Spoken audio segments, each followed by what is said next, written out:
I know that this was a test for for Netflix as a provider of not just streaming services but live streaming services.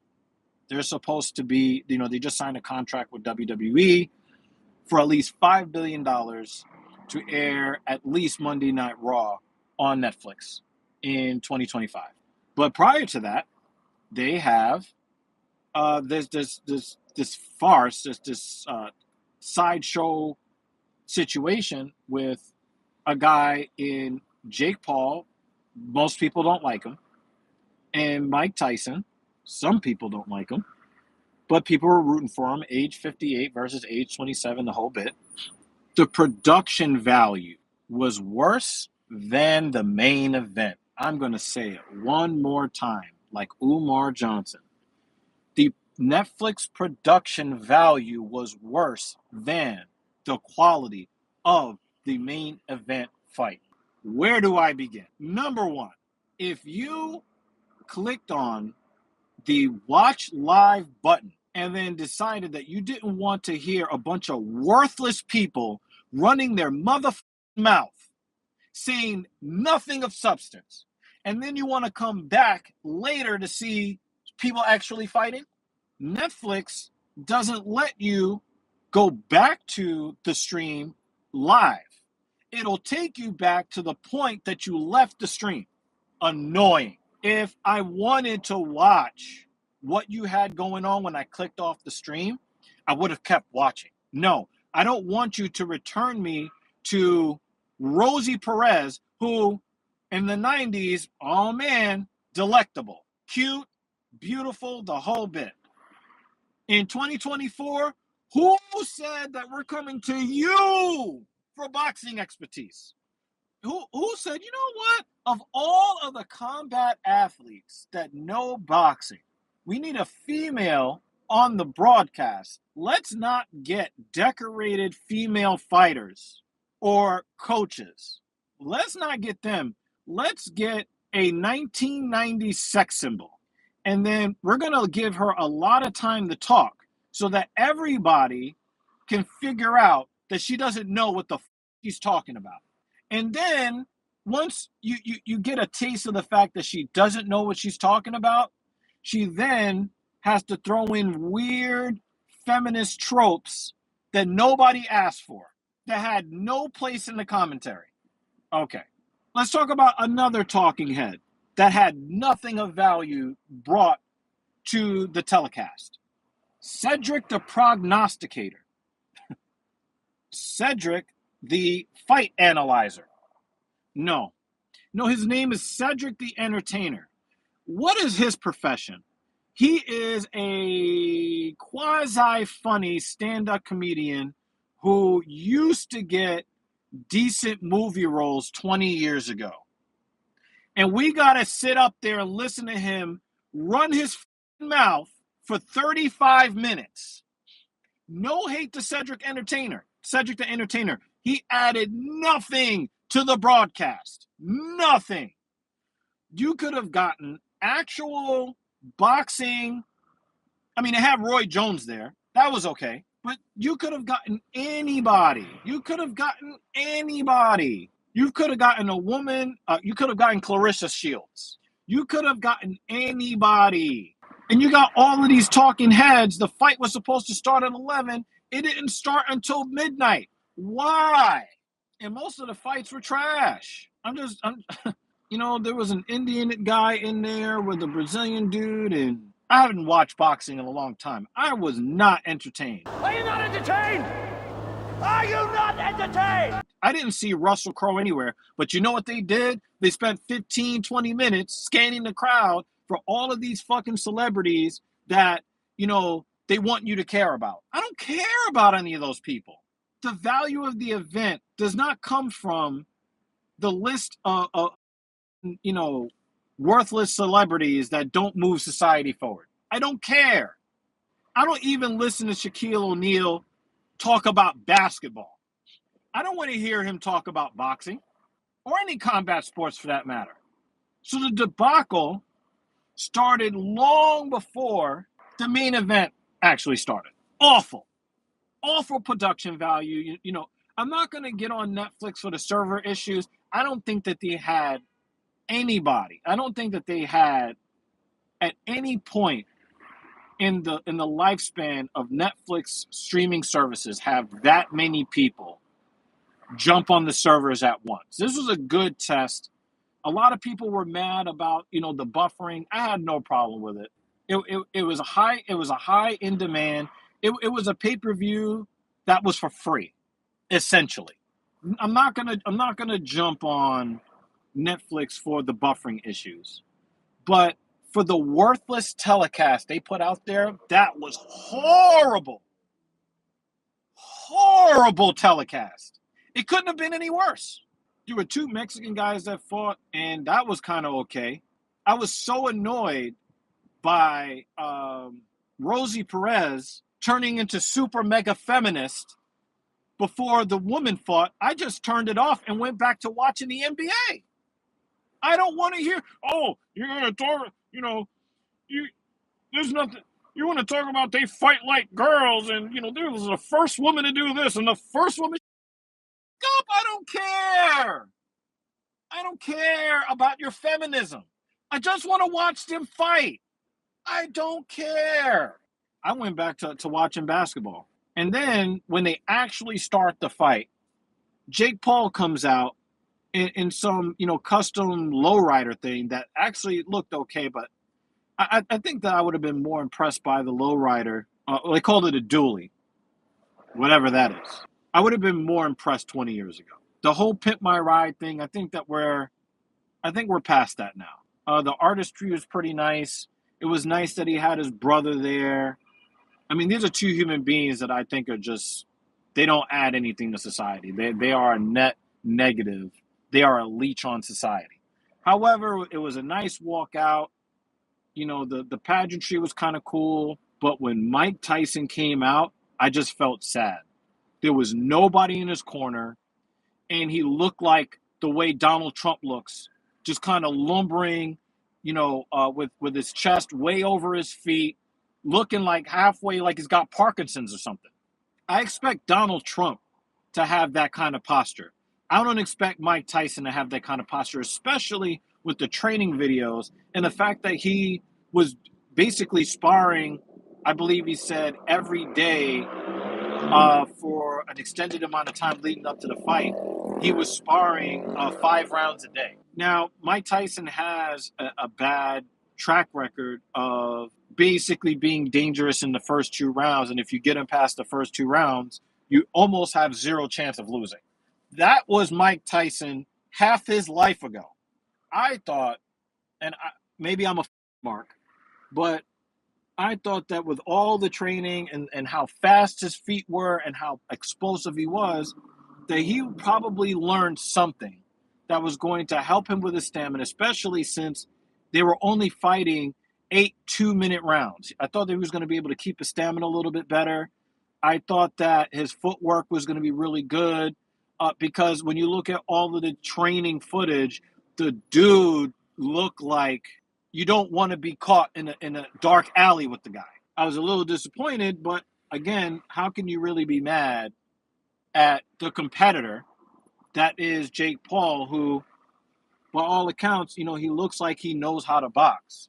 Tyson is trying to blitz him in the first round, and Paul is like running away from him. Mike was still kind of competent, but like the first judge's scorecard, I gave both of the first rounds to Jake Paul. I saw that the unofficial scorecard on the broadcast gave the first 2 rounds to Mike Tyson, and the significant strike numbers were pretty even between the two of them.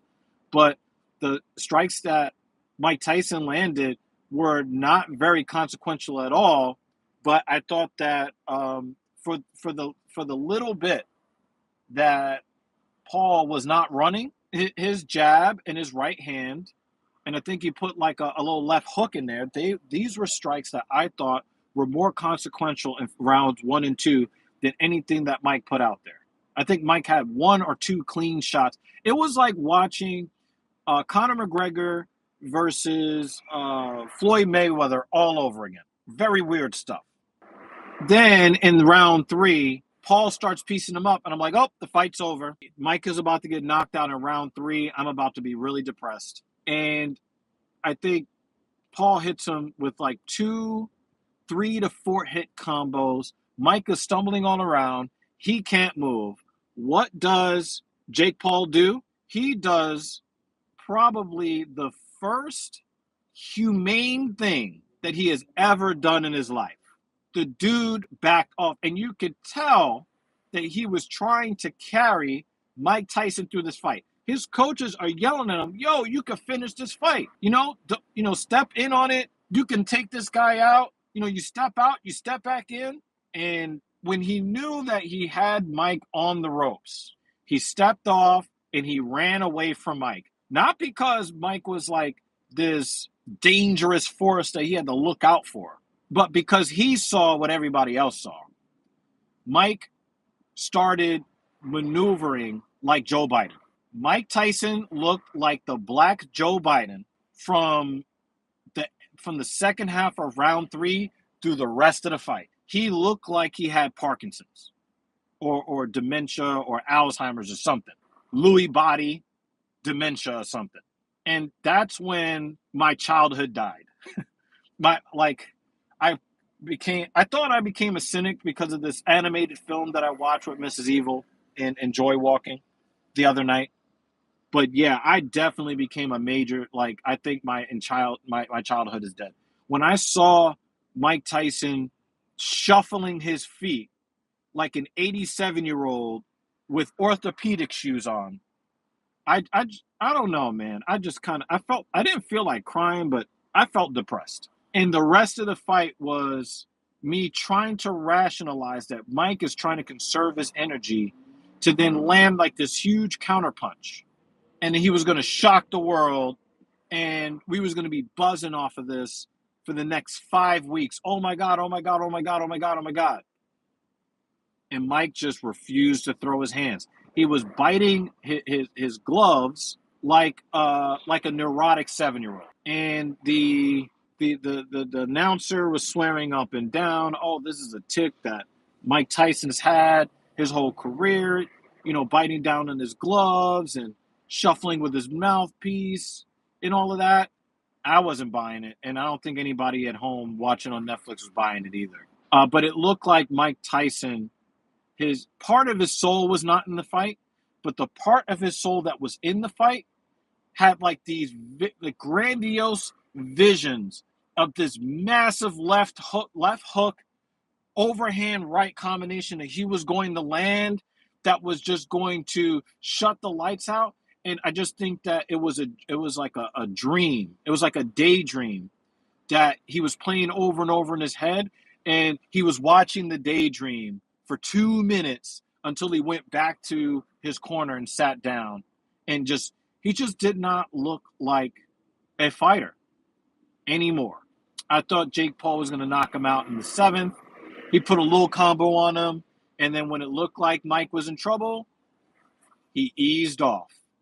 In round 8, Mike tried to hit him with a really big counter left hand hook, and I think that Jake was momentarily, because when you see it is Mike Tyson in front of you and you see that explosion, any rational human being is going to be like, oh. But then when he felt there was no power there, he was like, all right, I just can't do this. I can't do this. And for the first time in a long time, if ever, I heard humility after the fight with Jake Paul. I heard humility.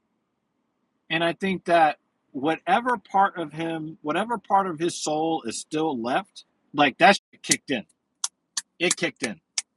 And, I listened to a lot of people talk about the way that they saw the fight. I talked to Lutch about it. I was trying to talk to Captain Paul. I can't get him on the phone. But, I listened to the Weasel. I listened to, the doctor that covers all the sports stuff. I forget his name. I listened to a lot of people. I listened to even to Ariel Helwani. And I heard a lot of people echo the same sentiments that I was feeling at the time. Mike had no legs. His reaction time I want to say trash. If he was 28 years old, I would have said your reaction is trash. But his reaction was elite for an 80-year-old. It was slightly above average for a 58-year-old, and it really, really showed. And I really think that for anybody that wants to make a case for any of these farce matchups, no more. It's a wrap. No more Roy Jones, no more Vander Holyfield, no more Lennox Lewis, no more. No more Silva, no more MMA fighters who are past their prime, no more. Jake Paul should fight a mid-tier professional boxer, see what he does. And, if he's got it like that, let him try to, see what the next thing is. And if he looks impressive, maybe he's a real boxer, maybe. But the only person worth talking about positively, in the most ironic twist, the only positive human being that I could say anything nice about, besides Mike Tyson putting his ego on the line, is Jake Paul. I can't believe I'm saying it. I can't believe it. The announcers were trash. The analyst, Cedric the analyst, trash. Netflix production, trash. Most of the fights on the card, trash. And I say most because I didn't watch the ladies' fight. I was watching basketball. But Jake Paul did his very best to carry Mike Tyson through to a decision, to show the utmost respect and not wanting to do the unthinkable that could have happened to Mike Tyson if Jake Paul really wanted to unleash on him. We could have seen one of the biggest tragedies of the 2020s happen right in front of us if Jake Paul was really the asshole that all of us thought he was before last night. The only person that I can say anything positive about is Jake Paul. That's crazy. That's how bad last night's event was. To call it a debacle is a massive understatement. The only way that it could have been worse is if Jake Paul would have put Mike Tyson in a coma, because Mike Tyson looked like he was halfway to that coma in the third round. I can't believe that I'm legitimately singing the praises of Jake Paul. And I'm pretty sure they made a lot of money off of Netflix. And I'm sure that Netflix learned a lot about what's going on with their servers and what they need to do to bolster the capacity, because they're offering live events now on top of all of the other offerings that they have on Netflix. So hopefully they learned something. But their telecast, like them running a telecast, you need to learn from HBO, Showtime, TNT, ESPN. You got to do something, because that whole event, before the main event, in between the fights, I don't see how it could have been worse. Maybe if you'd have had Jared Fogle on the telecast, it could have been worse. Maybe try to exhume Jeffrey Epstein's body and then put Diddy up there with a 10-year-old boy. That's the only way that telecast could have been worse.